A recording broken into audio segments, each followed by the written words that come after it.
And I'd like to begin by acknowledging that we are meeting on the unceded land of the Guringai and Darkinjung people. We recognise and pay respect to their cultural heritage, beliefs, and continuing relationship with the land, waters, and community. We pay our respects to elders past, present, and emerging, and welcome Aboriginal people who have joined us today. And today we will be talking about 3 groundbreaking, fiery, and utterly compelling works. You can see them in front of us. I was going to get everybody to hold them up, but they are displayed so beautifully it feels a shame to disrupt them. But we are talking about these 3 books, which are different in subject matter, but very much alike in the ways that they agitate for change. These are works that are intimately personal at times, but they're also decidedly political in the ways that they draw attention to social and cultural issues, whether that be for disability, visibility, reconciliation, or for human rights. So, beside me I have Hannah Diviney, and I'll tell you a little bit about Hannah. Here we go. Hannah is one of the most impressive new young faces in the and voices in the public eye. The multi-hyphenate is a writer and disability advocate. Her biggest work includes the wildly successful Change.org petition, encouraging Disney to create a disabled Disney princess, and making international news headlines after successfully getting both Lizzo and Beyonce to change their ableist lyrics. Thank you. Absolutely. She's also an actress, having made her television debut in the groundbreaking series SBS show Latecomers, as arguably the first disabled person to lead a show in the world. Her feat... Oh, you guys are so nice. This is going to be fun. So many accolades. Her feature film debut, Audrey, is set to hit cinemas in 2024. And if that wasn't enough, she's also the editor-in-chief of Global Grassroots, Youth Newsroom. I mean, it can be grassroots too, Jess. That's Why fine. not? A glass ceiling, I suppose. Yeah. Grassroots. Grassroots. Yep. Let's go with that. Missing Perspectives, dedicated to platforming the lived experience of girls and young women around the world. Her debut book, I'll Let Myself In, which is this one here, beautiful yellow and sunny, like Hannah. Oh, thanks. was published in 2023. So please join me in welcoming Hannah. Thanks, you guys. Now, that bio sounds really impressive, and then I always feel like I have to tell people, they made me write that myself, which is like the most painful exercise ever, to talk about myself in those like impressive terms, because I don't have that big an ego, so... Even just referring to yourself in third person, it's such an odd I'm just thing, like, isn't it? But it is very impressive nonetheless. And then over here we have Brenda Matthews, and she is a proud Wiradjuri woman. She lives with her husband Mark in Bundjalung Country in Queensland. Brenda is a mother, a grandmother, a sister, a daughter, an auntie, a storyteller, and a speaker. Co-founder and Indigenous Director of Learning Circle Australia, and co-director of the feature film The Last Daughter, a documentary which is based on her autobiography, which is this beautiful blue book in front of me. So, thank you. And then on my left we have the wonderful Sara Saleh, and she's a writer, poet, human rights lawyer, and the daughter of Palestinian, Lebanese, and Egyptian migrants. Her poems, essays, and short stories have been published widely in English and Arabic. Her first novel, Songs for the Dead and the Living, and first full-length poetry collection, The Flirtation of Girls, were both released in late 2023. She's a real overachiever, ladies and gentlemen. It's quite intimidating. I was like, how did you get through 2 books in a year? It's true. I don't know what's going on. I barely survived one. I don't know about either of you, but one was enough. But these are these 2 books towards the front here, so you can catch a sight of those. Sara won both the 2021 Peter Porter Poetry Prize and the 2020 Judith Wright Poetry Prize, and she is the recipient of the inaugural Affirm Fellowship for Sweatshop Writers, a Nilma Sydney Travel Grant, Varuna Writers Residency, and Armant Writers Residency in New York, amongst other shortlistings and honours. Sara is based on Bidjigal land with her partner and their 4 furry children.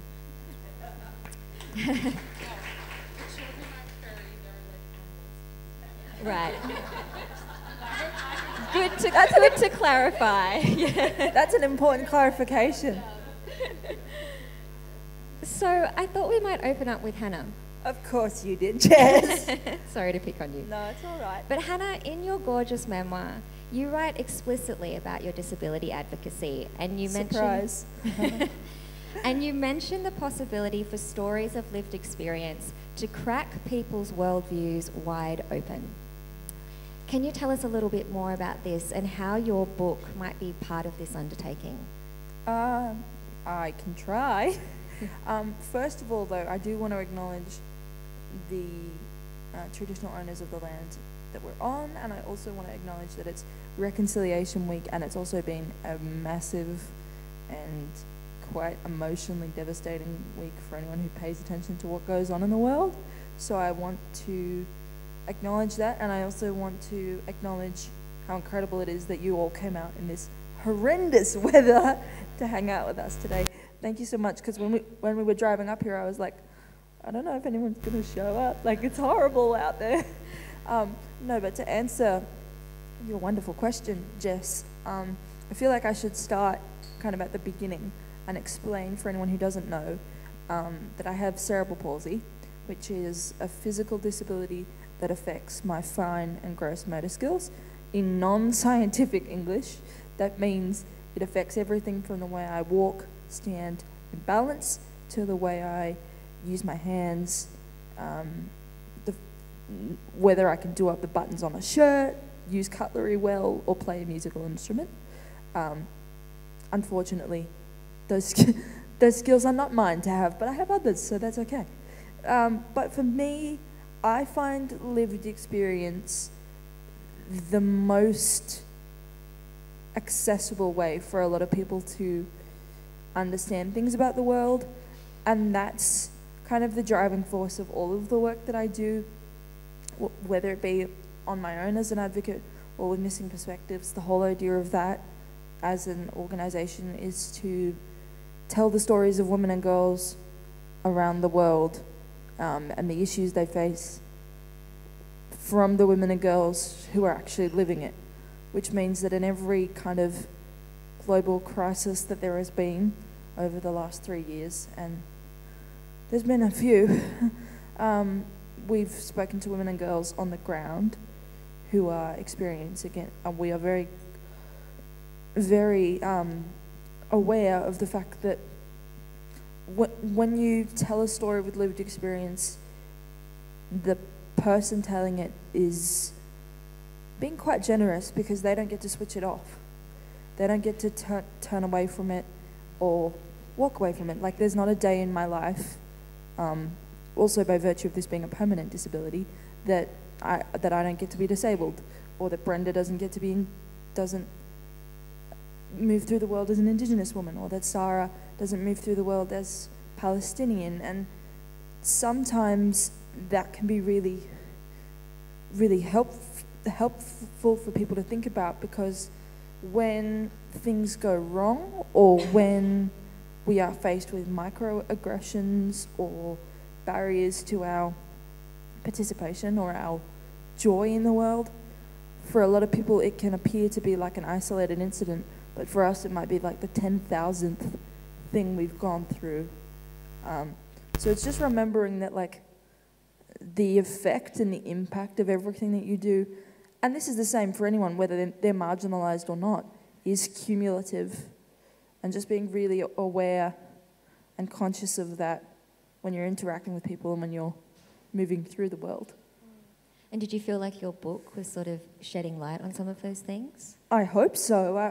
I mean, I'm really lucky that although my book is a little too niche to be a bestseller, it's the feedback it has gotten from people within the disabled community and people outside of it, people who have never really thought about what it would be like to inhabit a disabled body, or never really thought about like the constancy or relentlessness of it, has been really positive. But my favorite kind of feedback is from like disabled young people who have read the book and seen themselves in it, or from the parents of disabled children who are very excited that this book exists as a sort of unintentional roadmap for their kids to hopefully enjoy and ingest one day, because I certainly didn't have those roadmaps growing up, and I know you didn't either.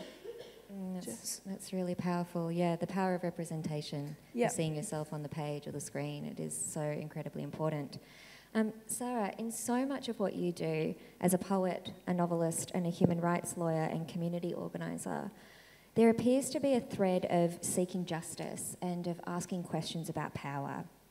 As you were writing either of your books, did they feel like works of advocacy for you? Thank you, Jess. Oh, can you hear me? Yes, okay. I'd also like to echo earlier sentiments and acknowledge that we're on stolen land, and pay my respects to elders past and present, and also affirm what an honor and privilege it is to be able to share and tell story on land where that has taken place since time immemorial. To be in that lineage is one of the greatest honors of my life. And I also want to acknowledge every Indigenous person here and around the world, every white person, every Jew, and I know their intersections, every Arab, every Muslim, every Palestinian, every person who is doing everything in their capacity at this point in time to make the world a better place and leave it better than, you know, it's been. So really want to just acknowledge that and say never again is now.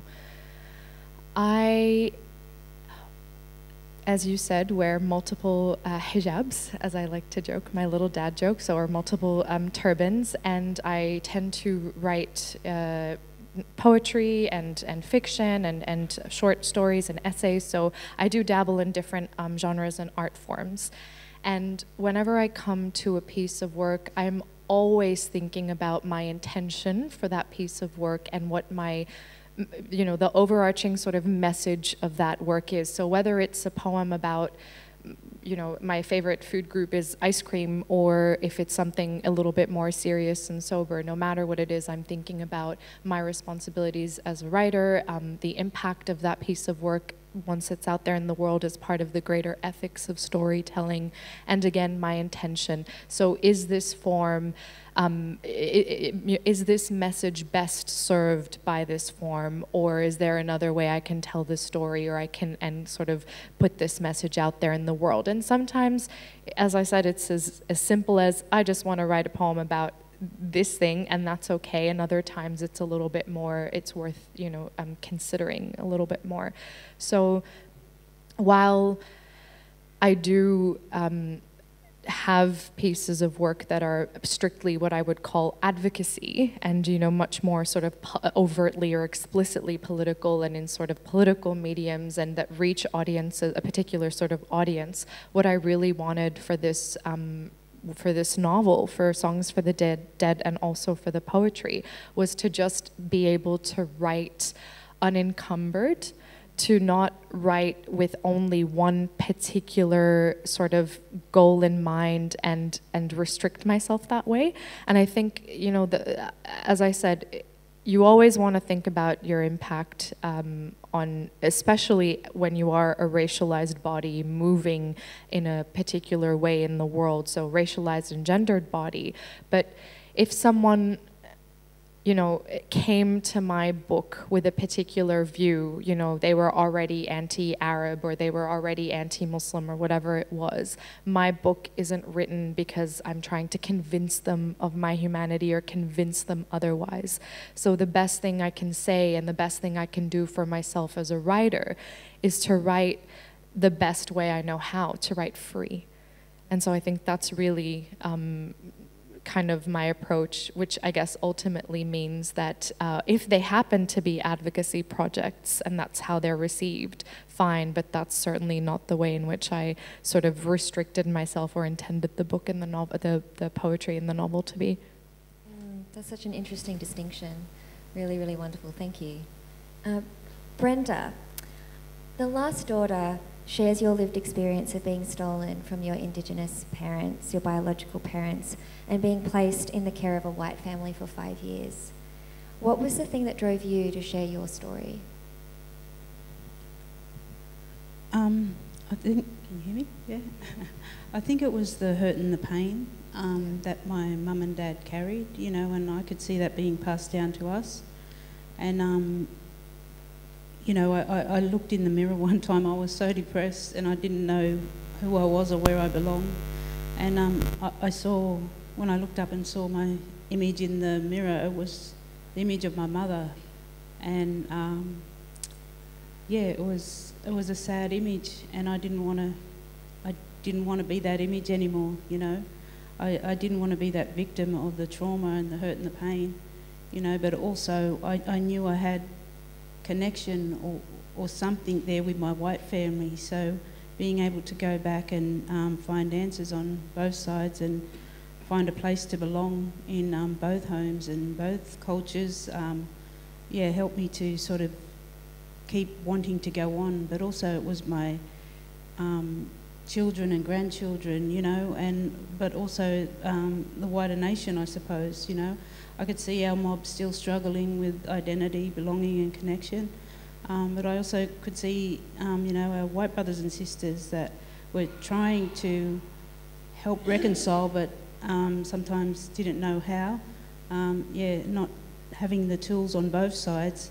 How are we to find reconciliation, you know? Yeah, I suppose that was a catalyst for, you know, trying to share this story out of love and forgiveness, because it's not easy to forgive. It's not easy to love on, you know, people who have hurt you.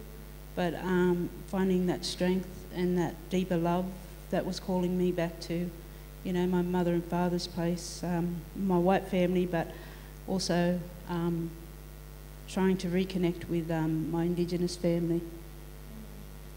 Yeah, there's such an extraordinarily generous vulnerability that I think all three of you have in your approach to your work. And as you said earlier, Hannah, there is this real sort of, as you said, it was generous of all of you to put these works out into the world. And I really felt privileged to read all of your stories. And you were taken from your family, Brenda, in 1973, which is quite interesting when we think about the legal implications of that and the way that Australia, in inverted commas, our legal system recognises that time. But you've now got a relationship with the white parents that raised you for those 5 years. And could you tell us a little bit about what it was like to see them again after so many decades, and how you've navigated your two families and your identity since? Yeah, well, sorry, I might forget the questions, I might have to ask again, but yeah, you know, in 1969 the Act changed, but the action didn't. The action stayed the same. So the government drew a line in the sand at 69 about, you know, there was no more children being stolen, but the action stayed the same. So when I tried to find justice, I suppose, through the system that had taken us and broken us, I realised that they didn't want to take responsibility, because they had sent me a letter back saying that I wasn't in their category of, you know, that stolen children, but also I wasn't classified as having trauma or being wrongfully taken or wrongfully placed. So again, I lost identity in that space for so long. My mother and father told me that I was a stolen child, and I carried that identity around with me, you know. I walked and talked that identity, and I told that story really good, you know. And you know, being able to go back and find answers, but also learn my culture, you know, and about carrying our story right way. And in our culture, knowledge is responsibility. So, you know, helping me to understand that I had a responsibility to share my story and carry my story right way, yeah, helped me to be able to go back and find my white family, but also try to reconnect with my black family, because for so long I've felt like an intruder in both families, you know. I had 2 homes and 2 cultures to belong to, but couldn't find identity, belonging and connection in either one. So, you know, going on that healing journey and taking responsibility for my own story. You know, we're so good at judging and interrogating others. It's so hard for us to interrogate ourselves. But I think that's the good thing about writing books. You learn so much about yourself and what you're carrying and what you're holding onto and hoarding within your heart, you know. And yeah, you can tell that through the stories that we write. They're personal, you know. And you said earlier that, you know, Hannah said earlier that it was, you know, generous of us. And when you open your heart, you can, and you give from a grateful heart, you can share from a grateful heart, and you can give from that grateful heart. So yeah, it was truly amazing. I mean, it was traumatizing, reliving the trauma over and over again. I'm so glad that was someone else's experience too, because my book felt like going to therapy every day for 5 months, except it was self-inflicted. I was like, what am I doing? Why am I opening these wounds again? Put them back in the box. Yeah, and I think that's the thing. You know, we're so scared to open that door to our own hurt and pain, you know, because we don't want to be exposed. And, you know, the truth hurts us, but the truth will also set you free, you know, while you're finding out about your own story, you know. And our white brothers and sisters have joined our circle in this country now. Your story connects to our story, and our story connects to your story, you know. They're not separate. So, you know, when we learn about our own stories and learn to carry them the right way, that's when we can start finding reconciliation. Thank you. What a beautiful response. And it really speaks to the idea of impact as well, that your story can have such influence on the people that pick it up, and that they can see those connections and those links and see themselves on the page, I suppose, potentially too, as with all of your books, in fact. But Sara, the Flirtation of Girls explores the politics of occupied homelands, but also gives us great insights into the intersections of identity, race, sex, gender, culture and family.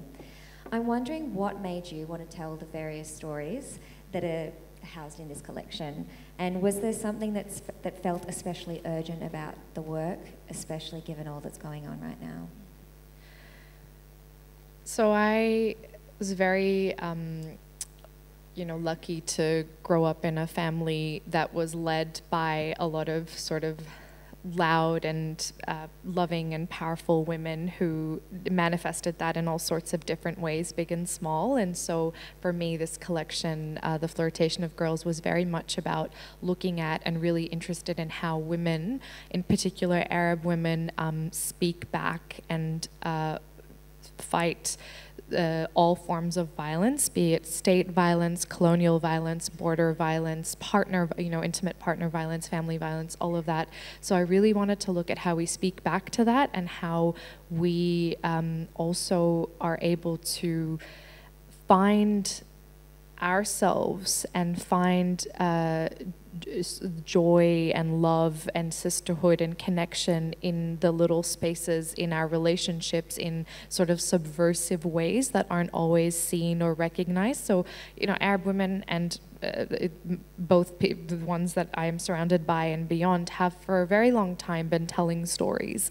It's not that we are silent or invisible, but we have been for various reasons, and again by very many of these intersections silenced and invisibilized.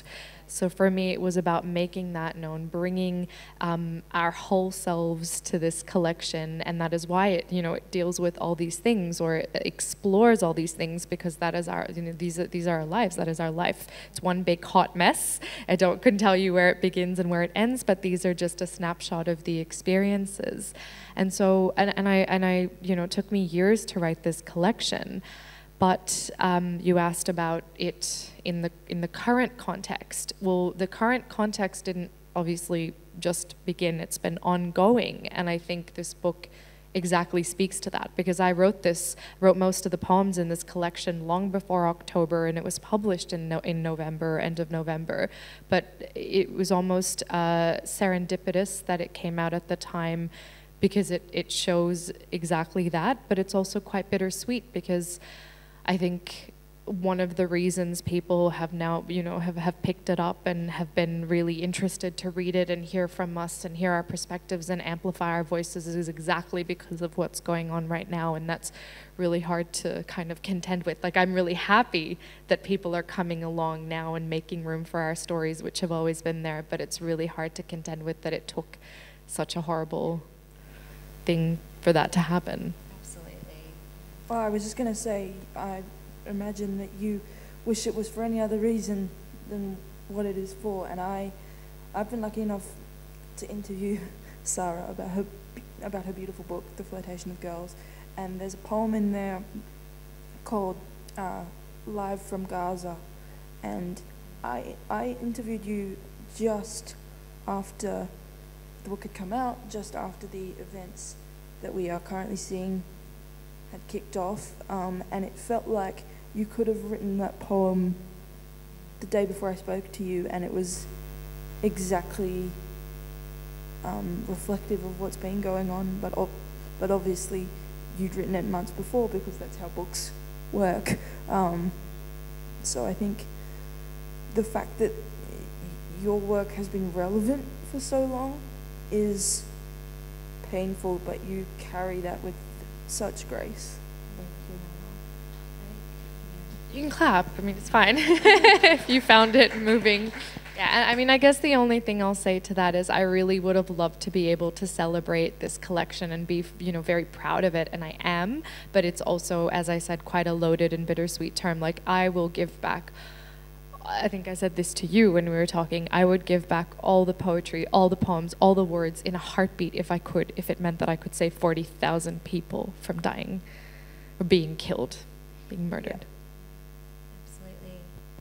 On that note, I thought I might ask you to read a poem from the collection and share that with us all. Thank you. This is called The Year That Changed Everything, and it wouldn't be, you wouldn't totally be wrong if you thought that this was written in 2023 about Gaza, but actually it was written long before, and it's about 1948, which is the year of the Palestinian dispossession, ongoing Nakba. I draw parallels very respectfully and understand, the differences, but sort of the invasion day, what we would say, sort of similar in terms of impact on our psyche and what that means and how settler colonialism has not ended, is an ongoing structure, an ongoing event. 1948 is crooked, is chasm of the century, is promised land, milk and honey. Find fruit in its foraging. A frenzy of dust storms sift through its sands, view it shimmering silken through your windscreen.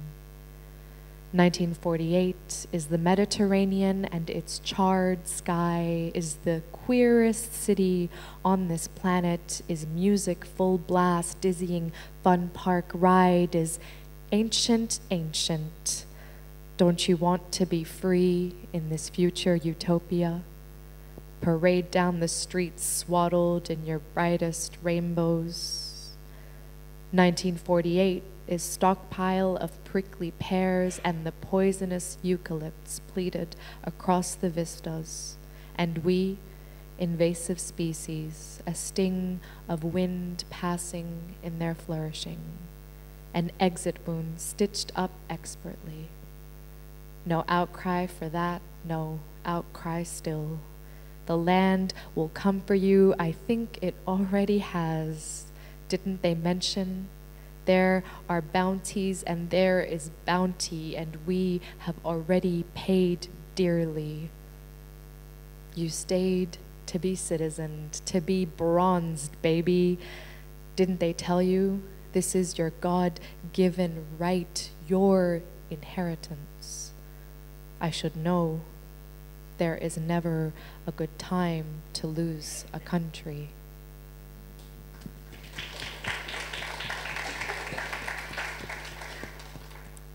Goosebumps. So I think for all of us on the stage, myself included, the personal and the political are inextricably linked. But some of your poems are more explicitly about your family, and in particular your experiences as the daughter of Palestinian, Lebanese and Egyptian migrants. And I'm wondering, how did you navigate the vulnerability of sharing your personal or family experience on the page? I think, so unlike Hannah and Brenda's books and yours, this one is not, Songs for the Dead is a novel, it's not a memoir, and I think I get asked if it is because of the fact that it was loosely inspired by my mother's sort of migration story, so their initial exile from Palestine to Lebanon, Egypt, and then how they, made their way to Australia. So the extent of what is true is really that I share intersections and geographies with the characters in the book, with the main character. But beyond that, it's actually all a work of fiction, just loosely inspired. However, having said that, I mean, the poems and the novel are certainly what I would say inspired by an amalgamation of moments and people and stories, both that are directly linked to me and directly experienced, or just again things that I have witnessed and seen. So it's almost always a sort of I want to say a collection of moments and a collection of things, and I've just used that as a basis and build on it. So there's not been, it's not really something where I need to worry about anyone reading it and thinking, oh my God, this is me. Nothing like that. It's all pretty much purely fiction, and I think I just like plausible to see deniability. Yeah. Oh. Helpful to have. Yeah. Yes, but my family is worried because I do threaten them occasionally with the, if you're mean to me, I'm going to write a poem about you, and it's going to go, my exes too, so it's going to go in the poem, in the book. Guys. Watch out. The pen is your weapon. Poets are, yes, not, you don't want to make enemies with a poet. But I thought I might ask you to read another poem quickly for us, All the Places My Father Lost His Faith.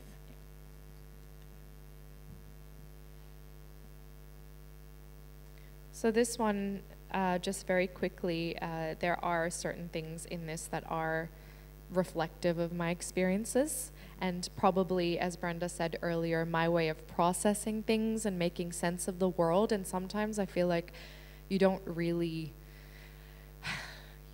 get to find a lot of, like, I'm not offering anyone answers, certainly, maybe more just insight, access points, maybe more questions, which is never a bad thing. But these are my experiences, and I think when at its best, what poetry does is transform people, right? Even if you and I come from totally different worlds. I've read Tolstoy, and clearly am not a middle-aged Russian man who grew up in a totally different century in a totally different world. But I read it, or I read Toni Morrison, I read so many people, and I think that the universality of and the excellence of their craft is what makes me feel like I've just been transported. I'm in a portal, and that's what poetry is for me. So even when someone reads this and their experience is totally different, they're moved by the universal values and themes, like family, like love, like fatherhood and daughterhood, maybe as well. Is that a word? I'm not sure, but yes. Yeah. Make it one. Yeah, we'll make it one. All the places my father lost his faith. My father lost his faith at the stale fringes of the brown carpet in the apartment, at his 15-hour shifts, but always made it to bedtime, tended to us with his tales of Sinbad the Adventurer. My father lost his faith at Camp David, at the cold peace at Abdel Nasser's pan-Arabism eroding. My father lost his faith at my grandfather's goodbye, begging us to go somewhere safer. My father lost his faith during delayed takeoff. He missed my grandfather's death by an hour. My father lost his faith in a country of men. He cried with the love reserved for son when all he had were daughters. My father lost his faith at the cafe, longing for the kind of kushari black tea that bathes each rib. He lost his faith at his accent scratching its way out of his multilingual throat, at F-tops, at burger, at 100%. at the rejection letters that came in the dozens, at his degree he pulled out like a birthmark, a covenant, all the generations of men before him in the folds of that paper. My father lost his faith at my 30th birthday dinner. Red velvet and his leukemia diagnosis delivered that day. At the hospital where the nurse kept missing the vein, his arteries recoiling with each tap. My father lost his faith at the windowless rooms, resplendent rows of pokies calling, a culling of fathers everywhere. My father lost his faith when we lost the house, an immigrant's downfall. Our last night in it, my father cried. His cries little lonely fires. They cling to me like a legacy.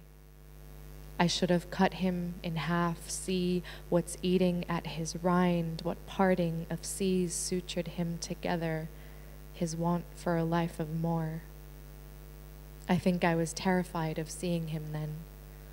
It would have been my first lesson in loving something that stopped knowing how to love me in return.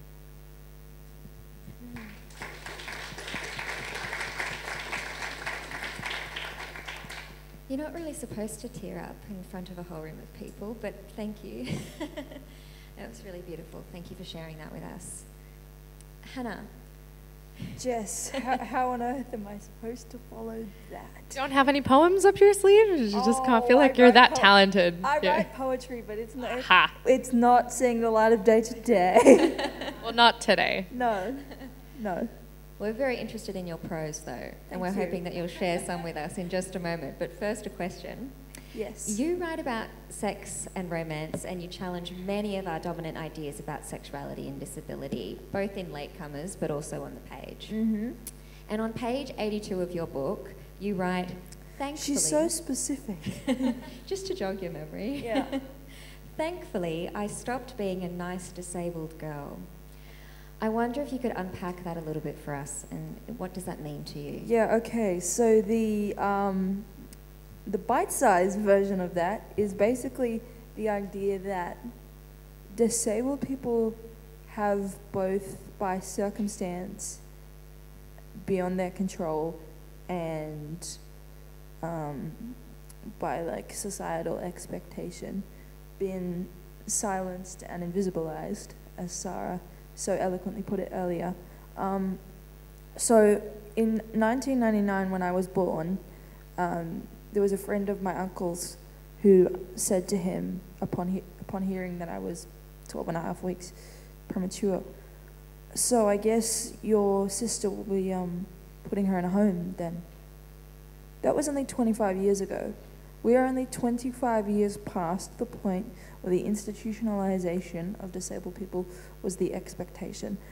Granted, this was in country New South Wales, so this city may have moved on by then, but when that's where we start, and that's we're only 25 years past that, there's a lot of unpacking and a lot of unlearning that disabled people need to do.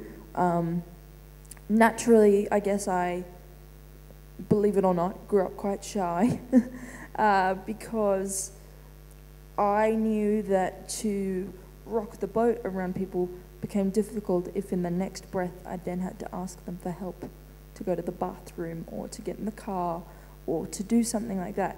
So, and I also think like when people come up to you or are unintentionally perpetuating stereotypes, like you're meant to just kind of smile and grin and bear it, and I try not to do that so much anymore. I try to gently educate people kindly and with calmness, but just pointing out that like the expectations of disabled people can be a little bit higher than underground where they currently reside. That's kind of the short Cliff's Notes version, I guess. Yeah. Could you tell us a bit about the scene in Latecomers, potentially, and what that meant to you? Okay, so I apologise to all the grandparents in the room, of which I assume there are a few, perhaps, but Latecomers was a show that I did where I became the not only the first disabled actress to lead a show, but the first disabled actress, at least in Australia, to do a sex scene on television. Yeah. So that's the scene that Jess is talking about, and that blew a lot of people away. I guess one upside is that I did not have to explain that one to my grandparents. Deeply devout Catholics as they were, that would have been a really fun conversation that I'm sure would have gone well for me. They might not have been able to look me in the eye. Oh, I was just thinking because it's interesting, you know, grandparents still have sexuality in some ways, right? And well, but my point is that what you just said really resonated, because it's the same in a way with, again, Arab and Muslim women, and the way we've been, as you know, we were talking in the green room, how we've been depicted, you know, very submissive, very subservient, very, you know, either exotic on one sense, so extremely hypersexualized beings, and, you know, the genie and the I don't know, the lamp or whatever, and then on the other, yeah, exactly, the jasmine, sorry, not the genie. I just blocked it out. The genie too. But sort of those stereotypes of either being like hypersexualized or completely asexual and visible, like I said, and just not actively is kind of the sexual. Same for disabled which people, is but just different. Not the same, yeah. Different but circumstances, like we get fetishized, or yes, fetishized is the word. Yes. As sexual beings. Yes. Yeah, that question of desire. And Yes. this passage I'd love for you to read for us really speaks Yes, to this that is going to idea. be a test of my skills to see if I can hold the microphone and read at the same time. But I will hold my microphone. thank you so much, because I do not think I'm capable of both. All right, there you go. I'll pass you that. Okay. See, Jess has been really nice to me and like put all the post-it notes in the right spot so that I know where I'm going. So, when I was 14, a cute boy, tanned skin, 2 white teeth, and a quiff of jet black hair asked me on a date, then smirked when I said yes, laughing that he was only joking. That's when I realized that to most people, the idea of finding someone like me attractive was hilarious, something not to be taken seriously. That also meant, I understood, that in the eyes of my peers, I was missing some element of our shared humanity, something that marked me as far from a first choice.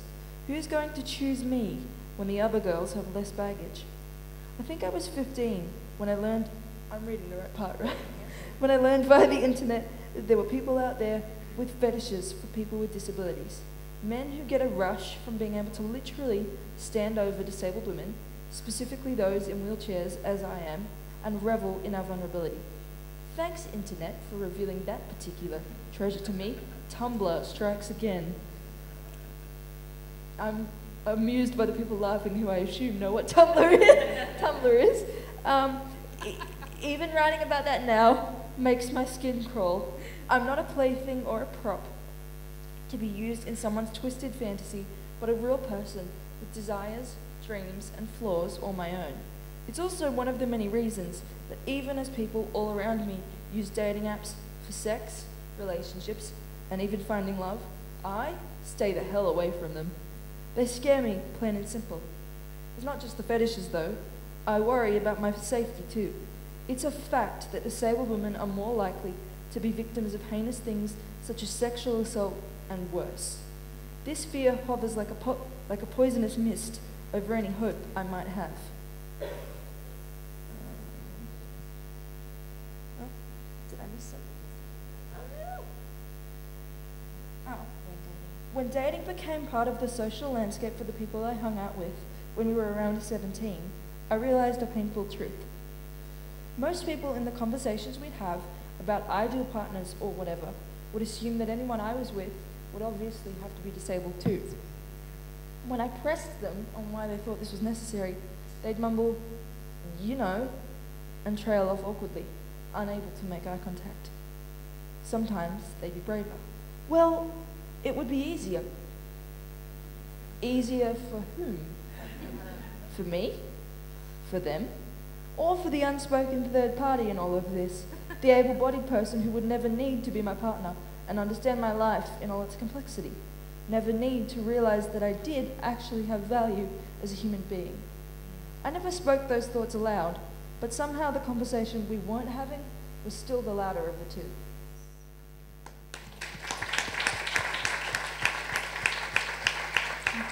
Mess with the post-its. Oh, they're fine. The whoopsie daisies. Recalibrating. Whoop. Please hold for a moment. Thank you, Hannah. That was fantastic. Brenda, this week is Reconciliation Week. And I was really struck by your generous and very hopeful reflections upon reconciliation and the possibilities there. I was hoping that you might share them with us. Well, through my journey and my lived experience, I've had to reconcile with my own hurt and pain before I could reconcile with anybody else, you know. Like I said, it's a hard thing to forgive, you know. And, you know, listening to Hannah there read about she wasn't classified to be in that box of love, you know. We tend to put that love in a box. We tend to put forgiveness in a box, and, you know, no one outside of that box can come in. It's only for two people, and, you know, you get marginalised then, you know, and I think a lot of us experience that. I mean, you don't have to be black to experience that, you know. I think of it as like the schoolyard, in the schoolyard you have your nerds and your cool kids, and then you have your cheerleaders, you know. If you don't fit into any of them boxes, you're marginalised, you know. And I think we could all experience that. Yeah, but yeah, like I said, along my journey, I could see that no one wanted to take responsibility for that hurt and pain that was projected on me and my family, you know. And so dealing with my own issues inwardly and internally helped me to process that, you know. We all tend to process things differently, but sometimes we listen to the noise out here and the negativity in our head, you know, and we could easily go back and forth at each other, you know. Sometimes we use, well, a lot of times we use our tongue as a weapon to against each other. You know, it's like a two-edged sword, you know. We can lift people up with it, or we can tear people down with it, you know. And I think when we choose to find that healing within ourselves and deal with our own traumas of the past that we've carried, and through our own lived experience, we can start to reconcile with our own hurt and pain. And then we can reconcile with others, you know, who have hurt us along the way.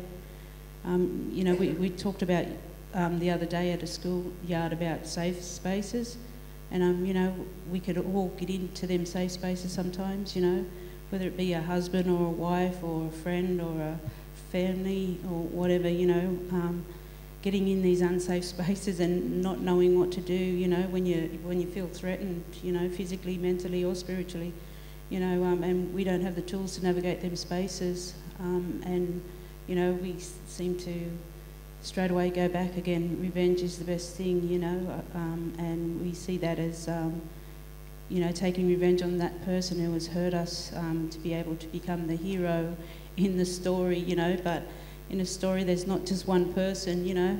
There's a lot of people behind the scenes, even if you're the only one writing it or thing, you know. In our culture, everything is connected, you know. Nothing exists in isolation. So, yeah, being able to walk in that reconciliation,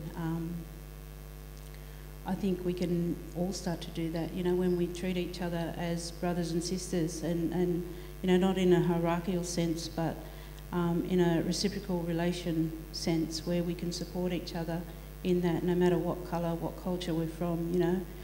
We all have a story that connects us to this country, you know, and we all carry our own stories through our own lived experience, you know.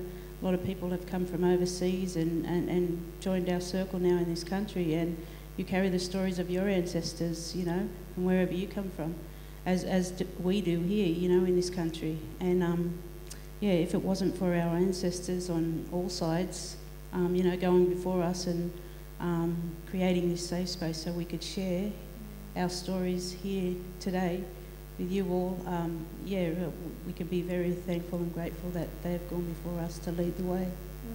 That's so beautiful. And yeah, absolutely.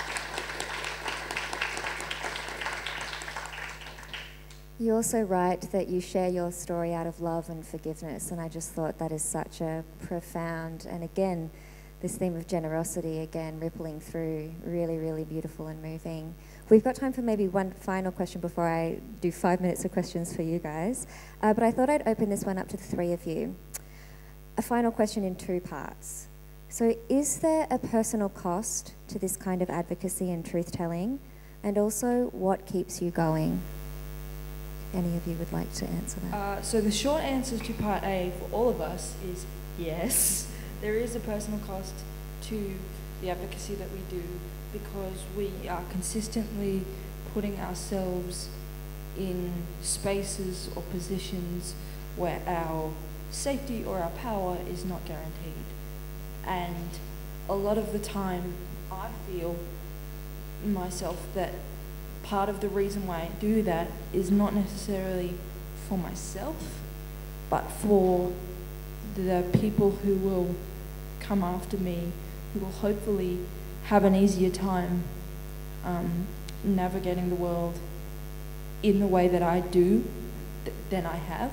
Sometimes having that long-term view is really exhausting because we live in a world of instant gratification, and also it can be disheartening to think that like the changes you're pushing for might not even be realized while I'm still here on this earth. But that doesn't mean that that you shouldn't plant the seeds and grow the tree.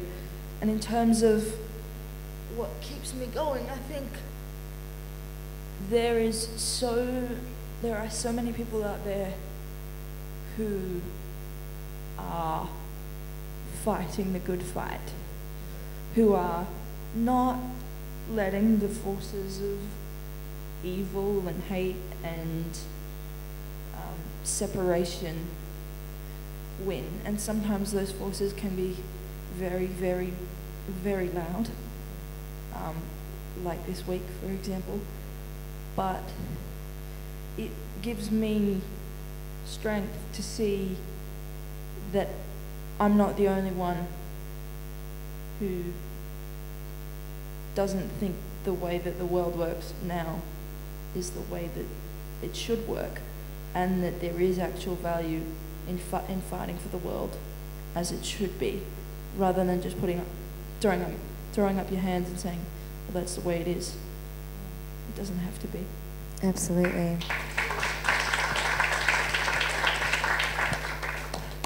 Brenda? Along my journey, I've learned that hurt people, but I've also learned that heal people. So, being able to share these stories of a lived experience of being marginalised, I suppose, helps us share out of that truth, and like I said, the truth will set you free. It's liberating when you can share these stories and tell them from the heart, and it can't be a change of plans anymore, it has to be a heart condition, it has to be a change of heart. You want to see change, you have to be the change, So being able to interrogate yourself and ask, well, what am I holding in my heart in this space, Sometimes we hoard so much hurt and pain that we don't even realise that we're carrying it, and the trauma and that, and emptying that out, I think, cleaning that hoarded house helps us to leave space and room in there for forgiveness and, that deeper love that we can all lean on, Hurt and pain and trauma doesn't discriminate, so, it affects us all, and but neither does that deeper love and that forgiveness, that doesn't discriminate either. So I think when we can start to renovate our own hoarded houses, we can start to walk in that and share our stories from our own lived experience out of that love and forgiveness towards each other. Thank you so much, Brenda.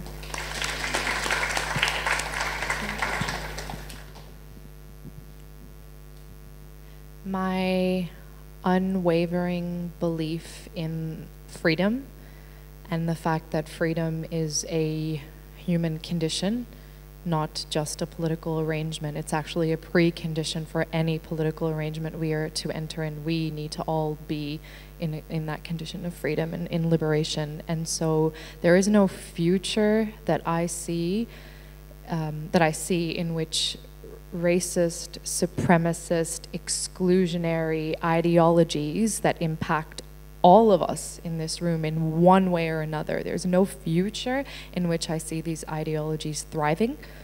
I think there is an incredible shift and scale of solidarity that I have never seen before, ever.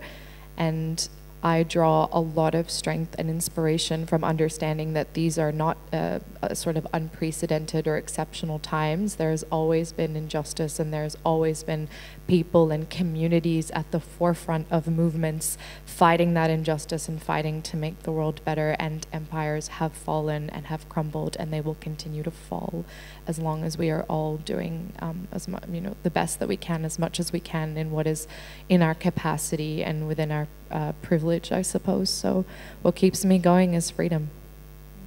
Beautiful.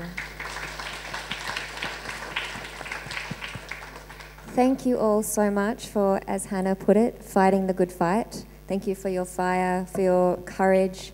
And that sounds platitudinous, but it does take a lot of courage to put these works into the world. So thank you so much for being here with us today and for sharing your stories. Please join me in thanking these three.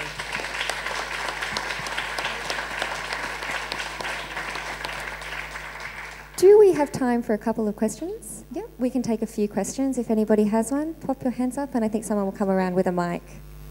Hi, this question goes to Brenda. First of all, I actually love the expression cleaning your haunted house. I think it's quite telling and beautiful. It sounded as if you reconciled your both worlds, black family and white family. So would you say you feel more content, more that you're in a space of belonging and community, or is it still a bit tricky? And how do you feel now at the moment? All of the above, I think. Yeah, it's still an ongoing journey, because there's a lot of work to do. There's a lot of hurt and pain to overcome. But I think, like I said, when we ourselves start to empty our houses out, we can start to have that room for forgiveness and love for each other. So yeah, and it's not just my responsibility. We all have a responsibility to contribute, good or bad knowledge, and we're being influenced every day, or we're influencing every day, good or bad. But it's what you hold in your heart that's driving you, I suppose, through your lived experience. Another one over here. Thank you. This one's perhaps, I guess, for all of you. I'm really conscious, the theme here is speaking up and staying strong. And obviously the public sphere that we're in now is so toxic and so difficult for people to take a position and to be that voice and to be as generous and vulnerable as you're all being. I hadn't even thought about dating apps, Hannah. I mean, my God, right? But the whole kind of world of public life. I guess I'm really interested in, Sara, you were talking about finding that unencumbered voice in the work that you were doing in relation to advocacy. I guess my question is, how do you protect yourselves and protect that voice and find a way to look after yourselves, and what can people do to support you, I guess, in that work? I'm happy to take your lead. Whatever you... No, I like, how do I protect? Badly. I think that... Depends on the day. Yeah, no, I think that there's a couple of things there. First and foremost, you really need to do that inner work, and I think every day is an opportunity for that, and it is not linear. But I think in order to sort of preach abolitionist, politics of saying that I'm really interested in a world where we are looking after each other, where harm isn't the default, where punishment is disconnected from ideas of justice. Okay, punishment doesn't bring about justice. punishment brings about, and violence and hurt really just actually exacerbate and perpetuate those cycles. So I want to bring about a world where community, accountability, reciprocity, to use Brenda's word earlier, love, joy, and accountability, did I say that? Yes. I'll say it again because it's important, are the foreground. Those are the values in which we are grounded in. So I think in order to do that, first and foremost, being right with yourself, and is very difficult, is how you actually protect yourself, I think. Doing that work, inner work. The second, and it does sound really like douchey, because at the end of the day, I don't believe that there can really be kind of ultimate self-care. I think that's a very limited sort of neoliberal and individual notion of self-care in a society currently where the root of the issues are, they're structural and systemic issues, right? So that kind of moment is only going to go so far. What would actually be better for all of us is dismantling those oppressive structures altogether, right? But doesn't mean that you can't, I don't know, get a massage here and there. It's good for your physical body, good for yourself. But ultimately, how I protect myself, in addition to that inner work and understanding the context we're in, is also collective healing, relationships, community. I very quickly today literally just put up a photo on Instagram, and I captioned it. It was a photo of a series of things that took place a couple of weeks ago in Narm, where there was a Palestine conference, and a bunch of people came together, hundreds of people. These conferences have never been this big or well attended as they have now, and it was more than just Palestinians, people from all walks of life, first and foremost First Nations people and others, as well as at the Melbourne Writers' Festival events that we did there, Black Palestinian Solidarity, very affirming, very, doses that are good for the soul. I put up that photo and I said, the caption was, how do you survive seeing your people be genocided? And you don't, you barely survive. And then it's the only way we know how, which is love. And I think that's really the key, really having loving relationships, platonic and intimate and otherwise, that at this point in time are the things that are, the relationships that are sustaining me and keeping me going. Lastly, Hannah messaged me a couple of days ago, do you mind if I share? And just said, go ahead. I know you're having a rough week. Just know that I'm here for you and I have your back, and don't worry. And we're not besties, right? I mean, I want to be your bestie after this, but just that message of checking in, it's small, a small act, but meant the world. And I was struggling, but I'm here. So that's how I look after myself. Part of why I send that message is acknowledging that right now, doing a public-facing event where you have to talk about things and you're going to be asked questions, and oftentimes, even though marginalised communities are not hive minds, it can be presented as though we are the spokesperson for the whole community, or for this big complex thing that is happening. I just wanted to recognise that it's a lot, and that I would have completely understood if Sara had messaged me back and said, actually, I'm not coming to the festival, I just want to hide in my bed, because that would have been perfectly acceptable as well. And I think part of protecting yourself is also knowing when you have to step away, and when you have to stop, even though you feel like you're letting people down, or you're anxious, or whatever, you have to stop, because you just can't sometimes, and that's okay too. Yeah, boundaries are really, really important. Learning that the hard way, guys. Well, on that note, we might wrap up for today, but thank you so much for everybody.